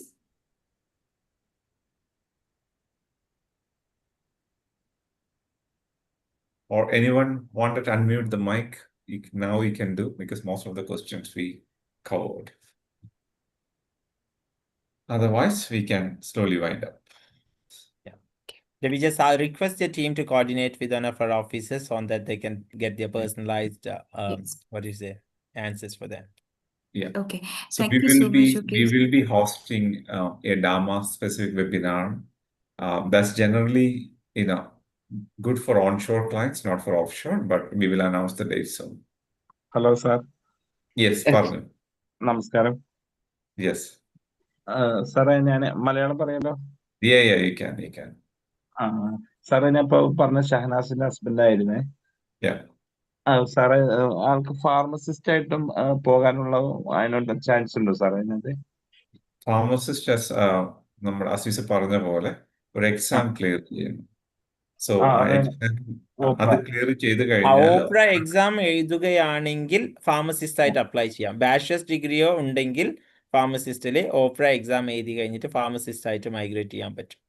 അപ്പൊ നമ്മൾ ഇപ്പൊ നോക്കുമ്പോ ശരിക്കും ഇയാളുടെ salary certificate കിട്ടിയിരിക്കുന്നത് bank വഴിയല്ല, നമുക്ക് എഴുതിയാണ് കിട്ടിയിരിക്കുന്നത് സാലറി സർട്ടിഫിക്കറ്റ് സ്കെയിലായിട്ട്. അതൊന്ന് കണക്ട് ചെയ്താൽ മതി. നമ്മൾ അതിന്റെ ഒരു ആളെ അലോക്കേറ്റ് ചെയ്ത് തരാം. നമുക്കത് നടക്കുമോ എന്നുള്ളത് ഫുള്ള് ഡീറ്റെയിൽസ് നോക്കിയിട്ട് പറഞ്ഞു ഞാൻ തരാം. മേഡത്തിന്റെ അടുത്ത് ചോദിച്ചപ്പോ മേഡം പറഞ്ഞത് അങ്ങനെ നടക്കുമെന്നാണ് മേഡം പറഞ്ഞിരുന്നത്. യെസ്, നടക്കുമെന്ന് പറഞ്ഞെങ്കിൽ നടക്കും ഉറപ്പായിട്ടും. Okay okay. അപ്പൊ സാറേ അപ്പൊ നമ്മള് ഇപ്പൊ നമുക്ക് ധൈര്യമായിട്ട് മൂവ് ചെയ്യാല്ലേ? എക്സാമിന് ക്ലിയർ ചെയ്ത് സ്റ്റാർട്ട് ചെയ്തു. എക്സാം ക്ലിയർ ചെയ്ത് കഴിഞ്ഞിട്ട് നമുക്ക് ഇതില് ആൾക്കിപ്പോ ശരിക്കും നവംബർ ആയിപ്പോ 37 ആയി. അപ്പൊ അതുകൊണ്ടുള്ള വേറെ വിഷയമൊന്നും വരില്ലല്ലേ സാറേ? 39 ലാസ്റ്റ് വരെ സെയിം പോയിന്റ് ആണ്. 40 ആവുന്നതിന് 40th ബർത്ത്ഡേ വരെ വേറെ ഒരു മാറ്റങ്ങളൊന്നും വരൂല. 40th ബർത്ത്ഡേ വരെ ഇൻവിറ്റേഷൻ കിട്ടിയില്ലെങ്കിൽ 10 പോയിന്റ്സ് ഏജിൽ കുറയും, അത്രേ ഉള്ളൂ. അപ്പൊ ഇനിയും നോക്കിയില്ലെങ്കിൽ അത് കൂടി വീണ്ടും ഡിലേ ആവും. ഇപ്പൊ ഏതൊരു ഔട്ട്കം കിട്ടിയാലും നമ്മൾ ഇനി ഇംഗ്ലീഷ് എഴുതിയാലും നോർമലി അതൊരു 3 കൊല്ലം വരെയാണ് ഓസ്ട്രേലിയ പരിഗണിക്കുക. അപ്പൊ ഇപ്പൊ 37 വയസ്സിൽ നിങ്ങൾ അത് എഴുതുകയാണെങ്കിൽ 40 വയസ്സ് വരെയുള്ള എല്ലാ അവസരങ്ങൾക്കും നിങ്ങൾക്ക് നോക്കാൻ പറ്റും. അതേ സമയത്ത് ഇൻ കേസ് 1 കൊല്ലം വൈകിട്ടാണ് നിങ്ങൾ ചെയ്യുന്നതെങ്കിൽ ആ ഒരു വീണ്ടും ഉള്ള അവസാനത്തെ 1 കൊല്ലത്തിൽ നിങ്ങളുടെ 10 പോയിന്റ്സ് കുറഞ്ഞിട്ട് നിങ്ങൾ ഇൻവിറ്റേഷന് വേണ്ടിയിട്ട് വെയിറ്റ് ചെയ്യേണ്ടി വരും. അപ്പൊ സാധ്യതകൾ കുറച്ചും കൂടി കുറയുമല്ലേ ചെയ്യും. നന്നായിട്ട് അപ്പം ഇപ്പൊ ചെയ്യുവാണെങ്കിൽ 40ാം ബർത്ത്ഡേ വരെ ആൾക്ക് കിട്ടുന്ന ഏജിന്റെ 25 പോയിന്റ്സ് കിട്ടും. അപ്പം if you are serious about it, I recommend you to start quickly. അത് ഫാർമസി ടെക്നീഷ്യൻ ആയിട്ട് പാരലലി നോക്കുന്നതിന്റെ കൂട്ടത്തിൽ തന്നെ ഫാർമസിസ്റ്റുമായിട്ട് നോക്കുകയാണെങ്കിൽ even we are more than happy to help you in 2 of the ways. ഏതാ കിട്ടുന്ന അതിനനുസരിച്ച് നോക്കാം. അത് നമ്മൾക്ക് ചെയ്യുന്നതുകൊണ്ട് തെറ്റില്ല. We are more than happy to help you out. But you should start with your skills assessment either of your one case. Sorry, ഷഹനാസിന്റെ husband ആണെന്നല്ല പറഞ്ഞത്. എങ്ങനെയെങ്കിലും ഏതെങ്കിലും ഒരു സ്കിൽസ് അസസ്മെന്റ് ആയിട്ട് സ്റ്റാർട്ട് ചെയ്യുന്നതായിരിക്കും നല്ലത് കേട്ടോ. അപ്പൊ നമ്മൾ ഫസ്റ്റ് ടെക്നീഷ്യൻ ആയിട്ട് അപ്ലൈ ചെയ്തിട്ട് നമ്മൾ ഓഫർ എടുത്താൽ മതിയോ? അങ്ങനെയും ചെയ്യാം. ഫാർമസി ടെക്നീഷ്യൻ ആയിട്ട് പാരലൽ ചെയ്യുന്നതിന്റെ കൂട്ടത്തിൽ തന്നെ അടുത്ത ഓഫറഡ് എക്സാം രജിസ്റ്റർ ചെയ്തിട്ട് നിങ്ങൾക്ക് ഓഫറിൽ അല്ല, പക്ഷെ ആ 2 ഓപ്ഷൻസും കൂടിയിട്ട് നോക്കുന്നതുകൊണ്ട് തെറ്റുണ്ടെന്ന് ഒരിക്കലും പറയത്തില്ല കേട്ടോ. 2 സ്കിൽസ് ഉണ്ടാവുന്നതുകൊണ്ട് ഒരു തെറ്റുമില്ല. അപ്പൊ ഓപ്പറയാകുമ്പോൾ പിന്നെ ടൈം വഴങ്ങുന്നതുകൊണ്ടാണ് ഇല്ല, ഫാർമസി ടെക്നീഷ്യൻ ആയിട്ട് സ്റ്റാർട്ട് ചെയ്യും, എന്നിട്ട് മറ്റേത് സൈഡിൽ പ്രാക്ടീസ് ചെയ്യാതാ പറഞ്ഞു. അതാണ് ബെറ്റർ അല്ലേ? അതാണ് നല്ലത്. ശരി. അപ്പൊ നമ്മളിപ്പോ സാധാരണ അപ്ലൈ ചെയ്ത് കഴിഞ്ഞാൽ ഒരു 2 കൊല്ലെങ്കിലും വേണ്ടി വരൂല്ലേ PR കിട്ടാൻ? ജനറലി 1 വർഷം മുതൽ 2 വർഷം വരെ വേണ്ടി വരും. ഡിപ്പെൻസ് ഓൺ അവരുടെ ഡിസ്പെൻസേഷൻ നമ്മൾ പറയാം. ശരിക്കും അപ്പോൾ 39 വയസ്സ് കഴിഞ്ഞാൽ ഒരു 10 പോയിന്റ് കൂടി 40 വയസ്സ് ടേൺ ആവരുത്. 39 വയസ്സ് 364 ദിവസവും നമുക്ക് സെയിം പോയിന്റ്. 40 ടേൺ ചെയ്താലേ കുറയത്തുള്ളൂ. ഇപ്പൊ 2 വർഷത്തിന് മേളിലുണ്ട് നമുക്ക്. Okay. Thank you, sir. Thank you. Felix is asking, I have completed mechanical engineering from Anna University in 2018, but I don't have same field experience. Is it difficult to get PR? Felix, it is difficult to get PR without proper experience. But again, if you have, now we need to know your experience. For example, if you worked in IT, we can get an IT skill assessment. So therefore, we can claim your mechanical engineering degree as a bachelor degree. Also, we can claim your experiences in IT. So you connect with us. If it is possible, we will explain to you. But as a mechanical engineering, that's not going to be like a really good profile because you don't have a relevant experience. Therefore, you can't claim points in the EOI. Also, many states may not be invite you without proper experiences in the field. Okay, thank you, Matthews. I think it's the last question. So yeah, we can wind it up. Yeah. Almost all the questions. Yeah, I hope this is my last question. So മലയാളത്തിൽ സംസാരിക്കാനാണ്. Yes. Yeah, sir, Mr. Matthew, sir, I'm Austrian. I had put the questions regarding. So actually, ഞാൻ പെട്ടെന്നൊന്ന് പറഞ്ഞു തീർക്കാം. ഒരു 1.5 year Bangalore work ചെയ്തിട്ടുണ്ട് registered നഴ്സായിട്ട്. So ഇപ്പൊ currently ആ ജോബിന് റിസൈൻ ചെയ്തു. And OET actually completed ആയിരുന്നു, but I'm finishing it. My validity is finishing on May next year. So 3 years. also, Yeah, 2 years. 2 years 3 it was years. done. Migration for 3 years. Okay, so my Yeah. OET validity is only for 2 years, അല്ലേ sir? No, OET 3 years for migration. മൈഗ്രേഷന് 3 കൊല്ലം വരെ എടുക്കും Austrian. അതായത് OET Okay, റിസൾട്ടിൽ 2 കൊല്ലം validity എന്നുള്ളത് സത്യമാണ്. പക്ഷേ okay, department of home affairs Australia യാതൊരു okay. ഇംഗ്ലീഷ് സ്കോറും 36 മാസത്തിന്റെ ഉള്ളിലുള്ളത് വരെ വാലിഡ് ആയിരുന്നു കേട്ടോ. Okay, that's very nice. പിന്നെ വേറൊരു ഡൗട്ടുള്ള സർ, മിസ്റ്റർ അസീസ് സർ, അതായത് ഇപ്പം we have started the AHPRA process. NCLEX December 15 എഴുതാനാണ് plan. Hopefully it turns out good. Next ഓസ്കിക്ക് as soon as possible visa apply ചെയ്തിട്ട് എഴുതുന്നതാണോ നല്ലത്, അതോ ഇപ്പൊ ആക്ച്വലി ഞാൻ ഗൾഫിലേക്ക് ഒന്ന് ട്രൈ ചെയ്യുന്നുണ്ട് in the main time, or should I continue നാട്ടിൽ തന്നെ ഓർ ബാംഗ്ലൂർ തന്നെ, എന്നിട്ട് അവിടെ നിന്ന് തന്നെ ഈ ഓസ്കി കംപ്ലീറ്റ് ചെയ്തതിന് ശേഷം ലൈക്ക് വേറൊരു സ്റ്റെപ്പ് എടുക്കുന്നതാണോ നല്ലത്? അതൊരു ഡൗട്ടായിരുന്നു, ജെന്യൂൻ ഡൗട്ട്. ജെന്യൂൻ ലൈക്ക് ആയിട്ട് പറയണമെന്നുണ്ടെങ്കിൽ വൈൽ യു ആർ ആ വർക്കിംഗ് അപ്ലൈ ഫോർ ദി ഓസ്കി. അത് ഞാനിപ്പോൾ എൻ്റെ ഓക്കെ നമ്മൾ റീസെന്റ് എക്സ്പീരിയൻസ് ആയിട്ടാണ് പറയുന്നത്. കാരണം എന്ന് വെച്ചാൽ ഓക്കെ നമ്മൾക്ക് സംഭവം ഓസ്കി എക്സാം എഴുതുന്നത് നമ്മൾ ഓസ്ട്രേലിയയിൽ പെർമനന്റ് സെറ്റിൽമെന്റിനാണ് തന്നെയാണ്, അതൊക്കെ ശരിയാ. പക്ഷെ നമ്മൾ അത് യെസ് എഴുതാൻ വരുന്ന വിസ എന്ന് വെച്ച് കഴിഞ്ഞാൽ വിസിറ്റർ വിസയാണ്. അപ്പോൾ വിസിറ്റർ വിസയ്ക്ക് അതിൻ്റെതായിട്ടുള്ള കുറച്ച് ലെജിസ്ലേറ്റീവ് റിക്വയർമെന്റ്സ് ഉണ്ട്. അതെങ്ങനെയാണെന്ന് വെച്ച് കഴിഞ്ഞാൽ ഓക്കെ നമ്മൾ വന്നു കഴിഞ്ഞാൽ തിരിച്ച് നാട്ടിൽ പോകുന്നുള്ളത് കാണിക്കാൻ പറ്റുന്ന വൺ ഓഫ് ദി മെയിൻ ഫാക്ടറാണ് യു ആർ സ്റ്റിൽ വർക്കിംഗ് എന്നുള്ളത്. മനസ്സിലായോ? അപ്പോൾ ഓക്കെ അത് ഒരു ഓക്കെ പക്ഷെ നിങ്ങൾ നോസ്കി പോകുമ്പോഴേക്ക് ജോലി നോക്കുക, അല്ലെങ്കിൽ just you are there in Dubai, അങ്ങനെ ആവുന്നതിൻ്റെക്കാലൊക്കെ നല്ലതാണ്. Continue with your current employment where you can say while you are putting your visitor visa saying that you've been working this is and you have to return back. അപ്പോൾ അതൊരു നല്ലൊരു factor ആണ്, അത് കളയണ്ടെന്ന് ഞാൻ personally പറയുള്ളൂ Austrian. Okay, yes എൻ്റെ ഒരു yes personal advice ആണ്. ദാറ്റ് ഡസന്റ് മീൻ ദാറ്റ് ഇത് വേറെ നഷ്ടങ്ങളൊന്നും ഉണ്ടാക്കൂല. പക്ഷേ നമ്മുടെ എക്സ്പീരിയൻസ്ഡ് ബേസിൽ പറയുന്നതാണ്. Since you ask the honest question is A honest answer that yes I yes personally says that it's better to recommend. continue you have your OSCE yes yes. exam. And sir, one last thing, അതായത് ഈ ഓസ്കി examination finish ചെയ്തിട്ട് നമുക്ക് യാൻമാക് assessment ഒക്കെ കഴിഞ്ഞ് അപ്ര registration കയ്യിൽ കിട്ടിയതിന് ശേഷം like ഇഒഐ submit ചെയ്തിട്ട് ലൈക്ക് ഹൗ നമ്മൾ ഓൾമോസ്റ്റ് 4 വിസേഴ്സിന് അപ്ലൈ ചെയ്യാൻ പറ്റുന്ന Yeah. പ്രീവിയസ്ലി ആൻസർ ചെയ്തിട്ടുണ്ടായിരുന്നു. So Yeah. സർ, ഈ 4 വിസേഴ്സിന് അറ്റ് എ ടൈം അപ്ലൈ ചെയ്യുന്നതിൽ ഒരു ബുദ്ധിമുട്ടുണ്ടോ, ഓർ പിന്നെ ഇല്ല. ഏത് ഒരു വിസ ആയിരിക്കും? വിസയിലോട്ട് നമ്മൾ 3 at A visa. Time apply ചെയ്യുന്നില്ല ഓസ്ട്രിയൻ. നമുക്ക് കിട്ടേണ്ട ഇപ്പൊ ഈ 4 വിസ എന്ന് നമ്മൾ പറയുന്നുണ്ടല്ലോ, അതിലിപ്പോ 491 190 എന്ന് പറയുന്നത് 2 വിസ ആണ്. പക്ഷെ നമ്മൾ ഈ 2 സ്ട്രീമിനെയും ഈ കാണുന്ന 8 സ്റ്റേറ്റ്സ് ആൻഡ് ടെറിട്ടറി ഉണ്ട് ഓസ്ട്രേലിയയിൽ, അവിടെയും കൂടി എന്ത് ചെയ്യും, നിങ്ങൾ എലിജിബിൾ ആയിട്ടുള്ളവർക്കൊക്കെ എല്ലായിടത്തേക്കും എക്സ്പ്രഷൻ ഓഫ് ഇൻട്രസ്റ്റ് ഇടും. അപ്പൊ നമ്മൾ ചെയ്യുന്നത് എന്ന് വെച്ചാൽ നമുക്ക് എല്ലാ സ്റ്റേറ്റിനും നിങ്ങൾ എലിജിബിൾ ആയിട്ടുള്ള എല്ലായിടത്തേക്കും എക്സ്പ്രഷൻ ഓഫ് ഇൻട്രസ്റ്റ് ആണ് ഇടുന്നത്. അപ്പോൾ ഒരുപക്ഷെ നിങ്ങൾക്ക് ആദ്യം ഒരുപക്ഷെ NSWയിൽ നിങ്ങൾക്ക് 190 കിട്ടിയാൽ നിങ്ങൾക്ക് കിട്ടുന്നത് ഇൻവിറ്റേഷൻ ആണ്. അപ്പോൾ നിങ്ങൾ തീരുമാനിക്കുകയാണ് ആ വിസയിൽ നിങ്ങൾ പോകുന്നുണ്ടെങ്കിൽ നിങ്ങൾ ഒരു വിസയെ അപ്ലൈ ചെയ്യുന്നുള്ളൂ. അത് 8-10 വിസ അല്ല നമ്മൾ അപ്ലൈ ചെയ്യുന്നത്, നമ്മൾ എക്സ്പ്രഷൻ ഓഫ് ഇൻട്രസ്റ്റ് ആണ് മൾട്ടിപ്പിൾ ഇടുന്നത്. കാരണം ഏതൊരു സ്റ്റേറ്റിൻ്റെയും ഒരു അവസരങ്ങൾ നമ്മളുടെ ക്ലയൻറ്റിന് നഷ്ടപ്പെടാതിരിക്കാൻ വേണ്ടിയിട്ടാണ് ആ ഒരു ഓപ്ഷൻ പറഞ്ഞത്. മനസ്സിലായോ? അപ്പം it's okay being A nurse U may get A multiple invitation. ചിലപ്പോൾ ഒരു സമയത്ത് നിങ്ങൾക്ക് NSW എന്നും സൗത്ത് ഓസ്ട്രേലിയ എന്നും വിക്ടോറിയ എന്നും ഒരേ സമയത്ത് ചിലപ്പോൾ പല ഇൻവിറ്റേഷൻസ് കിട്ടും. അപ്പോൾ that's your call in which you have to go. മനസ്സിലായോ? അല്ലാതെ നമ്മൾ എല്ലാ വിസയും അപ്ലൈ ചെയ്യേണ്ട ആവശ്യമില്ല. That mean that when you are signed with the ACET, we always do the best interest of their client to get their better invitation and their quick invitation. അത്രേ ഉള്ളൂ കേട്ടോ. Sure sure. അതുപോലെ ഒരു invitation കിട്ടുമ്പോൾ like any particular outside Australia choose ചെയ്യണോ, അതോ like NSW or ഇങ്ങനെ main അത് സിറ്റീസ് നമ്മൾ ചൂസ് ചെയ്യണം, ഹെൽപ്പ് അങ്ങനെ ചെയ്യാം. നമ്മൾ എല്ലാ സ്റ്റേറ്റിലും നോക്കാം, അതിൽ വലിയൊരു വ്യത്യാസം വരുന്നില്ല കേട്ടോ. Being a nurse you will get A plenty of job opportunity. അപ്പൊ അതിൻ്റെ ഒരു കൺസേൺ ആവേണ്ട ആവശ്യമൊന്നും ഇല്ല കേട്ടോ. ആൻഡ് ഇഒഐ സബ്മിറ്റ് ചെയ്തതിന് ശേഷം like how fast or like എത്ര ഡ്യൂറേഷനിൽ നമുക്കൊരു വിസ കിട്ടും, അല്ലെങ്കിൽ നമുക്ക് മൈഗ്രേറ്റ് ചെയ്യാനുള്ള ഒരു ടൈം പീരീഡ് എത്ര, ഒരു ആവറേജ് ഒന്ന് എക്സ്പെക്ട് ചെയ്യാം? ഓസ്ട്രേലിയ നമുക്ക് ഇൻവിറ്റേഷൻ കിട്ടുന്നത് ഒരിക്കലും പ്രെഡിക്റ്റ് ചെയ്യാൻ പറ്റുന്നില്ല. പക്ഷേ being a nurse there is a chance that you may get a invitation any time between 3 months to 7 months. Normal ഒരു കുഴപ്പമില്ലാത്ത പോയിന്റ്സ് ഉണ്ടെങ്കിൽ അത്ര കിട്ടും. പക്ഷേ that's not the assured part കേട്ടോ. ചിലപ്പോൾ കൂടാം, ചിലപ്പോൾ ഇന്ന് ഇൻവിറ്റേഷൻ കിട്ടി കഴിഞ്ഞിട്ട് നാളെ ഒരു ഇൻവിറ്റേഷൻ റൗണ്ട് ഉണ്ടെങ്കിൽ നാളെയും കിട്ടാം. അതൊരിക്കലും നമുക്കൊരു അഷ്യോർഡ് ആയിട്ട് പറയാൻ പറ്റാത്ത ഒരു കാര്യമാണ്. ബട്ട് നോർമലി ബേസ്ഡ് ഓൺ ഒരു അഡ്വൈസ് ഒരു കുഴപ്പമില്ലാത്ത പോയിന്റ്സ് ഉള്ള നിലക്ക് ഈ ഒരു സമയത്തിൻ്റെ ഉള്ളിൽ കിട്ടും. പിന്നെ നമ്മളൊരു 60 ദിവസത്തിൻ്റെ ഉള്ളിലാണ് വിസ വെക്കുക. ഈ വിസ വെച്ച് കഴിഞ്ഞാൽ നഴ്സസും അതേപോലെ തന്നെ ഫാർമസിസ്റ്റിൻ്റെ ഒക്കെ പ്രിയോറിറ്റി ഉള്ള വിസാസ് ആണ്. അതുകൊണ്ട് തന്നെ എങ്ങനെ പോയാലും ഒരു 6 മാസത്തിൻ്റെ ഉള്ളിലൊക്കെ നമ്മളിപ്പോൾ വെക്കുന്ന എല്ലാ ഓഫ് ഷോർ അപ്ലിക്കേഷൻസും അപ്രൂവ് ആയിട്ട് കിട്ടാറുണ്ട്. ആ ഒരു ടൈം ഫ്രെയിം കരുതിയാൽ മതി കേട്ടോ. എന്തായാലും Great, വിസ great. വെച്ച് കഴിഞ്ഞാൽ ഒരു 6 മാസത്തിനുള്ളിൽ പൊതുവെ വിസ ഗ്രാന്റ് ആവാറുണ്ട്. സാർ റിപ്പീറ്റ് ചെയ്ത് ചോദിക്കുന്നതിൽ ക്ഷമിക്കണം. ഞാനിപ്പം കറന്റ് ഫാർമസിസ്റ്റ് ആയിട്ട് വർക്ക് ചെയ്യുകയാണ്. ഹലോ ഹലോ, Offshore പറഞ്ഞോളൂ. ആണോ onshore ആണോ? Yeah, sir. Thank you for the answer. Thank you. Okay, thank you. Offshore ആണോ onshore ആണോ? Pharmacist. Like in ഓപ്ഷോർ ആണ്. ഓസ്ട്രേലിയക്ക് Sorry? വെളിയിലാണോ?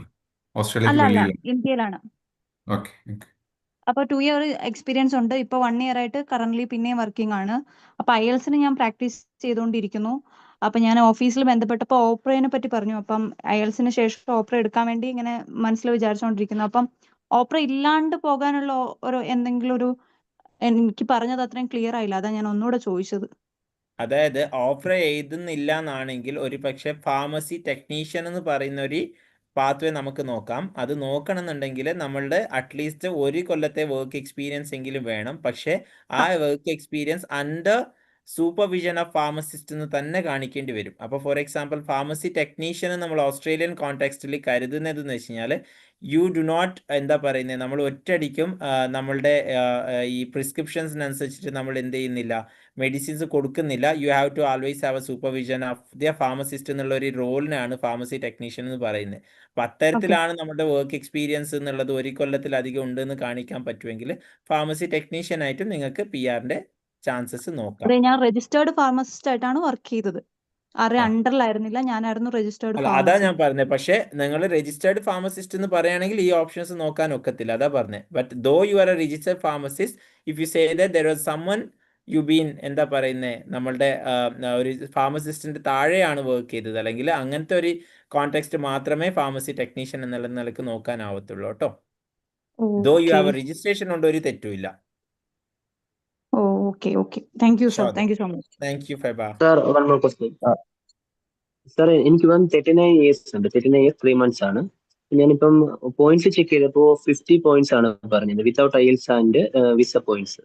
അപ്പം നെക്സ്റ്റ് ഞാൻ കേട്ടേക്കുന്നത് 8 months to 1.5 years ആണ് ഇതിന്റെ ഡ്യൂറേഷൻ ടൈം എന്ന് പറയുന്നത്. അപ്പം എനിക്ക് 10 പോയിന്റ്സ് നഷ്ടപ്പെടുന്നു ഏജിൽ നിന്നും. അതായത് നമ്മൾക്ക് ഇൻവിറ്റേഷൻ കിട്ടുമ്പോഴേക്ക് 40 വയസ്സ് ആയാൽ, ഇൻവിറ്റേഷൻ കിട്ടുന്നതിന്റെ മുമ്പ് 40 വയസ്സായി കഴിഞ്ഞാൽ തീർച്ചയായിട്ടും 10 പോയിന്റ്സ് കുറയും. അതേ സമയത്ത് നമുക്ക് ഇന്ന് ഇൻവിറ്റേഷൻ കിട്ടി, നാളെയാണ് നമ്മളുടെ 40ാമത്തെ ബർത്ത്ഡേ എങ്കിൽ പോയിന്റ്സ് കുറയില്ല. അപ്പൊ ഇപ്പൊ ഞാൻ സ്റ്റാർട്ട് ചെയ്യുവാണെങ്കിൽ, പ്രോസസ് സ്റ്റാർട്ട് ചെയ്യുവാണെങ്കിൽ 9 months ആ ആണ് പോയിന്റ്സ് ഡ്യൂറേഷൻ കിട്ടും. ടൈം. പക്ഷെ ആ ഒരു പോയിന്റ്സിൽ നമുക്ക് എന്ത് ചെയ്യുന്നില്ല, നെക്സ്റ്റ് ബർത്ത്ഡേക്കല്ല 40 വയസ്സാവുന്നെന്ന് പറഞ്ഞത്. അതെ. ആ സമയത്തിനുള്ളിൽ ഇൻവിറ്റേഷൻ കിട്ടിയാലേ ഈ പോയിന്റ്സ് അപ്ലിക്കബിൾ ആവുള്ളൂ. അതുവരെ കിട്ടിയില്ല എന്നാണെങ്കിൽ തീർച്ചയായിട്ടും ഇത് കുറയും. ഓക്കെ. അപ്പൊ നമ്മളിപ്പോ IELTS സ്റ്റാർട്ട് ചെയ്യുന്ന മുമ്പ് തന്നെ ഇത് അപ്ലൈ ചെയ്യുന്നതിന് തെറ്റുണ്ടോ? ഇല്ല, സ്കിൽസ് അസസ്മെന്റ് നിങ്ങൾ എങ്ങനെയാണോ, അതിന് ഇംഗ്ലീഷ് സ്കോർ വേണ്ടാത്ത സ്കിൽസ് അസസ്മെന്റ് അതോറിറ്റി ആണെങ്കിൽ തീർച്ചയായിട്ടും നിങ്ങൾ സ്റ്റാർട്ട് ചെയ്തോളൂ. ഇപ്പൊ ഫോർ എക്സാമ്പിൾ വെറ്റാസൈസ് ആണ് ഇത് ടീച്ചിങ്ങിലാണ്, ടീച്ചിങ്ങിലാണെങ്കിൽ ഇംഗ്ലീഷ് കിട്ടാതെ ഒന്നും നടക്കത്തില്ല. അക്കാഡമിക് IELTS 8877 കിട്ടിയാലേ എന്തെങ്കിലും നടക്കുള്ളൂ കേട്ടോ. അല്ല, അപ്പൊ ഞാൻ പ്രോസസിങ് സ്റ്റാർട്ട് ചെയ്ത് വെച്ചിട്ട് അതോ IELTS കിട്ടിയതിന് ശേഷം മാത്രം തുടങ്ങിയാൽ മതിയോ? IELTS കിട്ടുന്നതും പ്രോസസ്സിംഗ് രണ്ടും ഒരുമിച്ച്. ആദ്യം IELTS എഴുതിക്കോളൂ കേട്ടോ. അക്കാഡമിക് ആയതുകൊണ്ട് തന്നെ അക്കാഡമിക് IELTS കിട്ടിയതിന് ശേഷം തുടങ്ങിയാൽ മതി. Okay sir, thank you sir. Sir, ഞാൻ ഫെബായിരുന്നു. ഹലോ സാർ, ഞാൻ എക്സാം കംപ്ലീറ്റ് ചെയ്തത് 2020 സെപ്റ്റംബറിലാണ്. എനിക്ക് എൻ്റെ രജിസ്ട്രേഷൻ കഴിയുന്നത് ഫെബ്രുവരി 2021 അപ്പം ഈ മാർച്ച് 20 തൊട്ട് ജാൻ 21 വരെ ഞാൻ ഫാർമസി അസിസ്റ്റന്റ് ആയിട്ട് വർക്ക് ചെയ്തിരുന്നു. അപ്പൊ അതിന്റെ എക്സ്പീരിയൻസ് സർട്ടിഫിക്കറ്റ് എൻ്റെ കയ്യിലുണ്ട്. അപ്പൊ അത് വെച്ചിട്ട് അപ്ലൈ ചെയ്യാൻ പറ്റുമോ? 5 കൊല്ലത്തിൽ 1 കൊല്ലം ഫാർമസി ടെക്നീഷ്യൻ എന്നുള്ള ഒരു എക്സ്പീരിയൻസ് കാണിച്ചാൽ മതി കേട്ടോ. അതേ സമയത്ത് രജിസ്ട്രേഷൻ കിട്ടിയെന്ന് പറഞ്ഞിട്ട് നിങ്ങൾ അപ്പത്തൊട്ടുള്ളത് മറ്റൊരു എക്സ്പീരിയൻസ് കാണിക്കണമെന്ന് നിർബന്ധമില്ല. അതായത് ഇപ്പൊ നിങ്ങൾ 2025 നവംബർ ആണല്ലോ, മനസ്സിലായോ? അപ്പൊ 2020 നവംബർ തൊട്ട് 25 വരെ ആ ഒരു സമയത്തിൻ്റെ ഉള്ളിൽ നിങ്ങൾക്ക് 1 കൊല്ലത്തെ എക്സ്പീരിയൻസ് റിലവൻറ്റ് ഉണ്ട് എന്നുള്ളത് കാണിച്ചാൽ മതി കേട്ടോ. മനസ്സിലായില്ല. ലാസ്റ്റ് 5 years, അതായത് 2025 ആണല്ലോ ഇപ്പൊ നമ്മളിപ്പോ സംസാരിക്കുന്നത്, നവംബർ 28. ലാസ്റ്റ് 5 years എന്ന് പറയുമ്പോൾ 2020 നവംബർ 28 തൊട്ട് അല്ലേ? അപ്പൊ അതായത് ലാസ്റ്റ് 5 yearsന്റെ ഉള്ളിൽ 1 കൊല്ലം നമുക്ക് റിലവന്റ് ആയിട്ടുള്ള എക്സ്പീരിയൻസ് ഉണ്ടെന്ന് കാണിച്ചാൽ മതി ഫാർമസി ടെക്നീഷ്യൻ ആയിട്ട് അപ്ലൈ ചെയ്യാൻ. ഓക്കെ, ഉണ്ടെങ്കിൽ Okay. അസസ്മെന്റ് കിട്ടും എന്നാ പറഞ്ഞു കേട്ടോ. അസസ്മെന്റ് കിട്ടുള്ളൂ എന്നുള്ള അത്രേ ഉള്ളൂ. Okay, thank you, sir. We'll start. It's too late over here. Yes, okay. So thank you so much for all the participants who has joined the session, and I hope it was it was an yes. Hello sir. പറഞ്ഞോ last. സാറേ, ഈ 5 year technician ആയിട്ടുള്ളത് 5 year ഉണ്ടെങ്കിൽ അതിന് points കിട്ടും സാറേ? അതിന്റെ experience ഉണ്ടെങ്കിൽ പോയിന്റ് കിട്ടും. 10 പോയിന്റ് വരെ കിട്ടും. 10 പോയിന്റ് 5 ഇയർ അല്ലേ? പിന്നെ സാറേ, അക്കാഡമിക്കിലാണോ നമുക്ക് വേണ്ടത്, ജനറൽ ആണോ വേണ്ടത്? നമുക്ക് നമ്മള് ഫാർമസി ടെക്നീഷ്യൻ തന്നെ അല്ലേ ഇപ്പോഴും വീണ്ടും ചോദ്യം ചോദിക്കുന്നേ? അല്ല, അതെ, ഫാർമസി ടെക്നീഷ്യൻ.